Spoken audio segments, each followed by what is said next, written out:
Buenos días con todos. Soy Heidi Aro y el día de hoy les voy a hablar sobre la crisis de los paradigmas y las disciplinas. Y se nos formula la pregunta, ¿cuándo un paradigma entra en crisis? Esto sucede cuando no responde a las necesidades de un momento histórico en una sociedad que se encuentra en crisis. Pero antes que nada debemos saber qué es un paradigma, y según Thomas Kuhn, un paradigma es un sistema de creencias, principios y premisas que determinan la visión de una determinada comunidad científica que tiene de la realidad, así como métodos y técnicas válidos para la búsqueda de respuestas y soluciones. En consecuencia, un paradigma sustenta el método, el propósito y los objetivos de una investigación. De ello obtenemos el ciclo de Kuhn, empezando desde el cambio del paradigma. El punto de partida es la aceptación del paradigma, es decir, tomar algo, un modelo, una idea, una acción por bueno y válido, sirviéndote de ejemplo y de referencia para el resto de las personas. En segundo lugar, tenemos la normalización. La aceptación de este paradigma por el resto del mercado y usuarios lleva a normalizar la situación y a alcanzar un estado de equilibrio y estabilidad. 3. Las anomalías. Con el paso del tiempo, los avances, los cambios generan una alteración y se comienzan a producir anomalías. En este punto ya no es del todo válido lo que se venía haciendo y los resultados no son los esperados. En cuarto lugar, tenemos la crisis del modelo.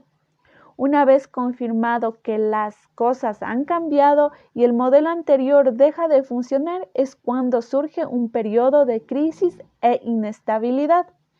Por último, tenemos la revolución.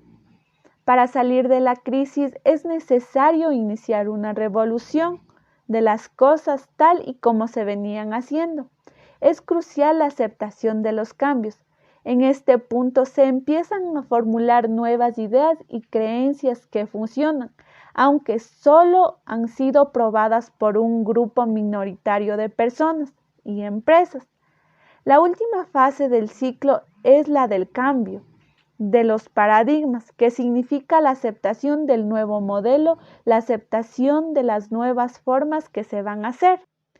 Según otros autores, Hurtado y Toro dicen que los paradigmas nos muestran entonces la diversidad de conocer una época y cada una de ellas constituye un modo fuera de lo cual no es posible conocer. Montero dice que un paradigma es un modelo de acción para la búsqueda del conocimiento, un ejemplo, como el hacer para aliar la respuesta a las problemáticas que la ignorancia y el saber nos plantean, un modo de conocer, una vía preferente de producción de conocimiento. La crisis muestra que los paradigmas vigentes no dan respuesta a un conjunto de problemas, ya que se comienza a encontrar inconformidad y contradicciones, lo que señala la necesidad de buscar y reemplazar nuevos paradigmas por otros como respuesta ante estas crisis. Para Kuhn, el cambio discontinuo de los paradigmas constituyen una revolución científica, hoy notadas en las ciencias exactas, ciencias sociales y ciencias naturales. A finales de la década de los 80 se ratificó la crisis del positivismo, funcionalismo y neopositivismo ya anunciada por Kuhn. También las teorías anárquicas contra la razón y el método anunciada por Paul Feyerabend. Dado esto, no existía una sociedad en equilibrio. La crisis se agudizó entre quienes demandan las leyes generales, es decir, las explicaciones objetivas basadas en datos cuantitativos, y por otro lado los que buscan los argumentos en hechos sociales. La acción humana presume una participación en el contexto sociocultural. Ninguna teoría se la puede aprender de modo exhaustivo, ni encontrar su objeto de estudio en un esquemático paradigma.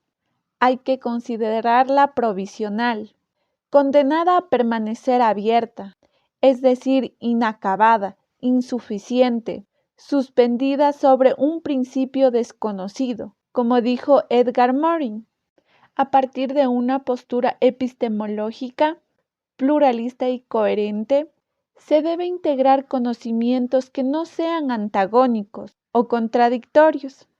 Feyerabend afirma que la pluralidad es el único método compatible con una persona humanista. En esta sociedad de violencia que vivimos, hay que rescatar el sentido humano. Aquí vamos a hablar del enfoque pluralista, el que legitima atravesamientos disciplinarios. Ana María Fernández dice que la ciencia tiende a romper con el reduccionismo, articulando diferentes disciplinas que, sin cuestionar sus ciencias positivas, en la territorialización de sus saberes. Más allá de la disciplina existe la multidisciplina, la interdisciplina y la transdisciplina.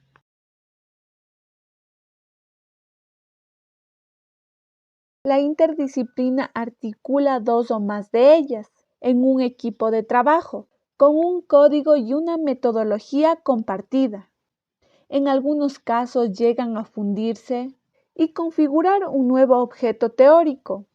También tenemos a la transdisciplina como una metadisciplina, lo que significa que está más allá de las disciplinas. Tiene un sentido de globalidad y de fecundación mutua, de unidad en las relaciones y acciones, de interpretación de saberes.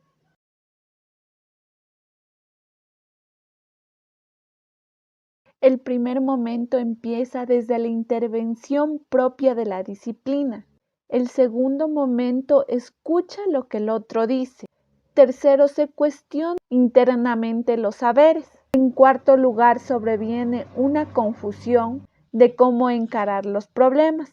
En el quinto lugar, las formas de ir tejiendo la visión sobre los objetos desde distintos ángulos.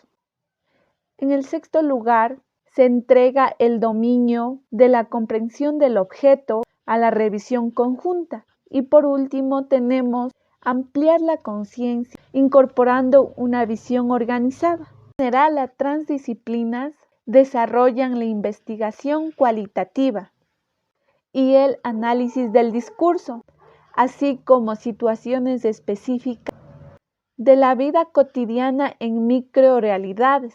Consideramos que una disciplina avanza cuando ésta abandona las teorías tradicionales y trasciende esa tradición mediante la reflexión crítica y la acción creativa creando nuevas teorías.